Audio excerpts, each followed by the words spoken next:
ఒంటరి పయనంలో నా చెంతర నిలిచావే, నే నడిచే దారిల్లో నా తోడై ఉన్నావే. ఆశలలో రేలాశలలో నేనుండాలి నని అన్నావే.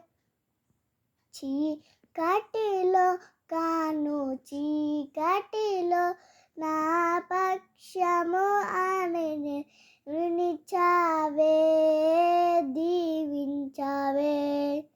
సమృద్ధిగా నీ సాక్షిగా కొనసాగమని